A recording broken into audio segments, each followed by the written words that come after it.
Saludos, doctor Rebasa, compañeros y público en general. En esta oportunidad hablaremos sobre el parásito Yudamueva butchley. Para ello, a continuación presentaremos el siguiente caso clínico. Paciente de sexo masculino de 40 años de edad, jardinero de ocupación y sin antecedentes médicos de importancia, acudió al servicio de odontología por motivo de extracción de dientes malos y colocación de placa dental. En la revisión general, el paciente refirió sintomatología abdominal en forma de distensión, pesadez y flatulencia, con episodios esporádicos de diarrea no sanguinolenta. Este paciente fue referido al gastroenterólogo, el cual indicó realizar una colonoscopia, en el cual se detectó colon irritable. Asimismo, también se realizó el examen intraoral, el cual mostró alteraciones periodontales y dentales asociadas a mal control de la placa bacteriana. Asimismo, en el nivel estomatológico se evidenció la presencia de discos atrófico-eritematosos irregulares, delimitados por un halo blanco amarillento dispuestos sobre la cara ventral, los bordes y parte del dorso de la lengua.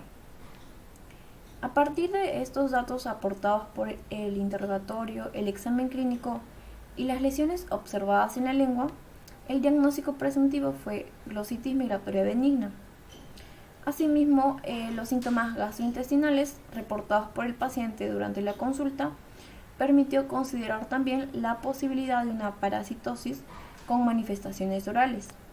Ante este cuadro se solicitó un hemograma y análisis parasitario, cuyos resultados fueron eosinofilia del 10% y positividad para Yudamueva butchley en muestras fecales del paciente. Ante ello, el gastroenterólogo recomendó la administración de metronidazol de 500 miligramos cada 8 horas durante 7 días y luego se le realizó un segundo control 8 días después de haber iniciado el tratamiento antiparasitario, en el cual se evidenció la ausencia total de las lesiones inflamatorias de la lengua y asimismo el paciente refirió una mejoría absoluta respecto de su sintomatología abdominal. Esto permitió establecer un diagnóstico definitivo de glositis migratoria benigna asociada a parasitosis por Yudamueva butchley. Yudamueva butchley es considerada una ameba no patógena, un parásito comensal exclusivo del intestino grueso del hombre, el cual vive a expensas de su contenido intestinal sin ocasionarle daño alguno. También se le observa en primates y cerdos. Su presencia en el hospedador sirve como indicador de contaminación fecal en el ambiente cuando las condiciones higiénico-sanitarias no son adecuadas. Asimismo, también se puede encontrar de forma excepcional en frotis cervicales y anales. Yudamueva butchley recibe su nombre genérico de la característica masa de glucógeno que va a estar presente en su forma quística. En cuanto a la morfología del trofozoito, este mide entre 6 a 25 micrómetros y presenta movimientos activos en frotis frescos. Es uninucleado, el núcleo va a poseer un gran endosoma central rodeado por gránulos periféricos. No va a presentar cromatina periférica en la membrana nuclear y en el citoplasma puede observarse frecuentemente una pequeña vacuola de glucógeno. Cuando se tiñe, el cariosoma es grande y casi siempre de localización central. Asimismo, hay gránulos acromáticos refringentes, los cuales son difíciles de visualizar. Carece de cromatina periférica, el citoplasma es granular, vacuolado y puede contener bacterias y levaduras. En cuanto a la morfología del quiste, es ovoide esférico o piriforme y mide de unos 6 a 15 micrómetros. También va a ser uninucleado, presenta también una gran vacuola de glucógeno y no posee cuerpos cromatoides. El núcleo va a contener un cariosoma grande, por lo general excéntrico, y presenta una masa de glucógeno compacta en el citoplasma. Similar a lo que ocurre con otras amebas no patógenas, el ciclo de vida de la Yudamueva butchley va a ser de tipo directo, en el cual para su desarrollo va a necesitar de un huésped que vendría a ser el humano. Observamos en la parte inferior de la imagen los quistes que representan esta forma infectiva del protozoario y que al ser ingeridas por el individuo, por ejemplo, a partir del mecanismo oral fecal, digamos, tras la ingesta de agua o alimentos contaminados por estas partículas fecales microscópicas en las cuales hay depósitos de estos quistes. Pasan a través del tránsito intestinal, recorriendo lo que es el tracto digestivo, y van a llegar a un lugar favorable para su desarrollo, el cual vendría a ser el colon. Pero si queremos ser mucho más específicos, sería el ciego.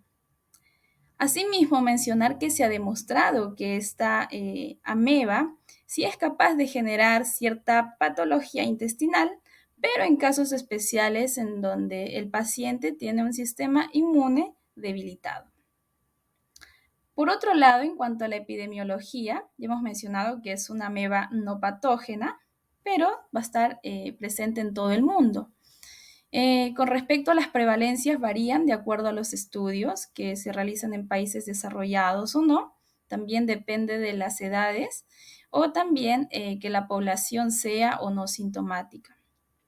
Aquí tenemos esta información donde señalan que en la mayoría de los estudios de parásitos en las heces en todo el mundo, la prevalencia de esta ameba es inferior al 5% y por lo general menor de un 1% se presenta tanto en países tropicales como en no tropicales.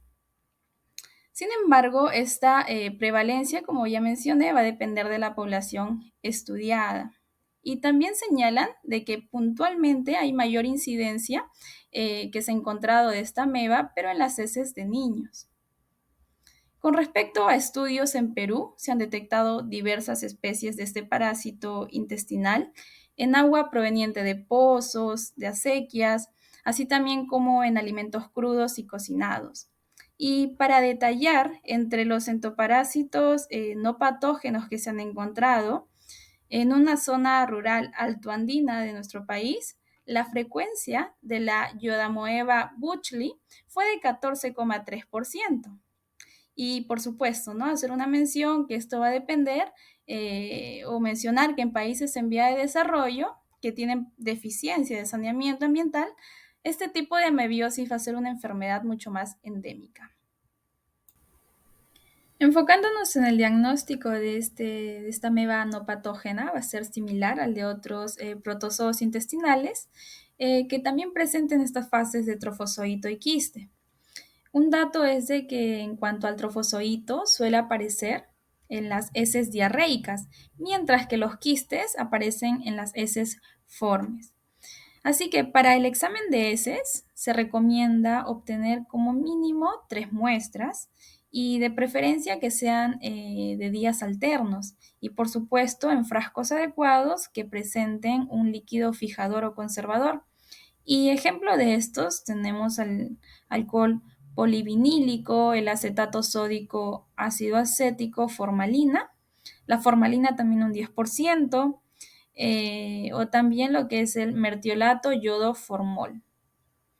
Mencionar que los trofozoitos y los quistes también se van a poder observar en estas preparaciones de heces frescas con solución salina. Y en ocasiones incluso es preciso teñir estas preparaciones con una solución yodada para identificar las especies. Con respecto a los métodos físico-químicos de concentración, específicamente lo que es la técnica de Ricci, la técnica del formol éter etílico o la del formol acetato de etilo, vendrían a ser las más empleadas porque permiten concentrar las formas quísticas de los protozoos amébidos, inicialmente dispersos en lo que es la muestra fecal. También señalar que la adición de unas gotas de solución yodada va a permitir apreciar estos detalles necesarios para identificar este tipo de ameba.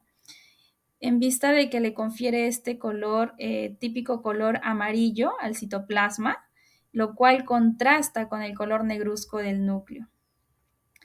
Y mencionar que la elaboración de este frotis fecal para una posterior tinción llega a constituir un método microscópico mucho más certero de diagnóstico coproparasitológico, porque hemos podido observar que nos permite ver las características mucho más relevantes para llegar a identificar estos trofozoitos y quistes específicos de esta entamoeba.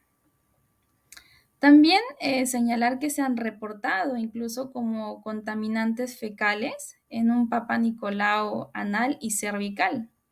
Entonces, para esto vamos a detallar lo siguiente. Aquí vamos a presentar un interesante hallazgo de esta Iodamoeba butchley en un frotis cervical, en el cual no se había informado anteriormente.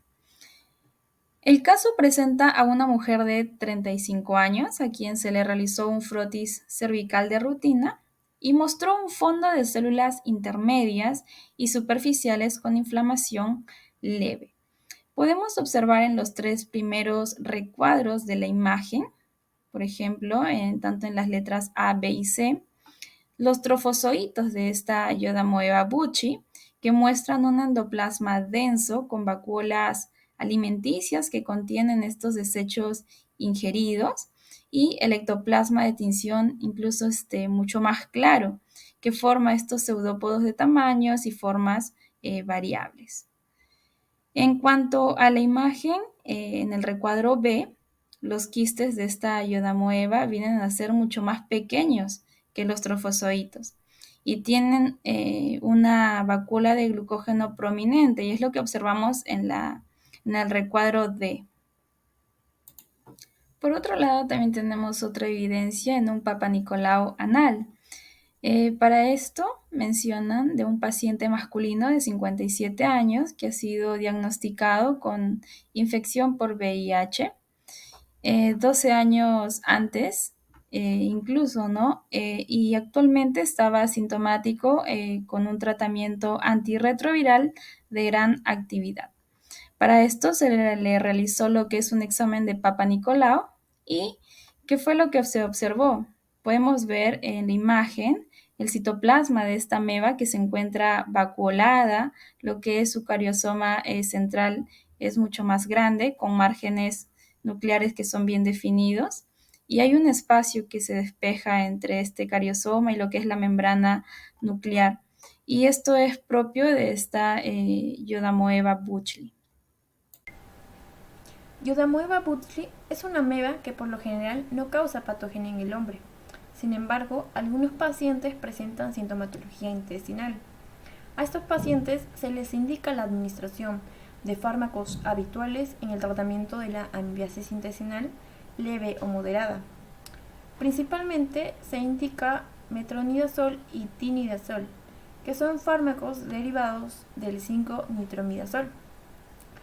El mecanismo de acción de estos fármacos va a ser la reducción del grupo nitro, que va a producir metabolitos que van a dañar el ADN del parásito mediante una oxidación y van a causar su muerte. Asimismo, también se indica el furoato de diloxanida acompañado a la administración de estos nitromidazólicos. El furoato de diloxanida va a ser una dicloroacetamida, del cual se desconoce su mecanismo de acción, pero se sabe que el compuesto es hidrolizado por esterasas en la luz intestinal, dando lugar al ácido furoico y la diloxanida. El 90% de la diloxanida se absorbe y tan solo el 10% restante ejerce su acción amebicida en la luz intestinal.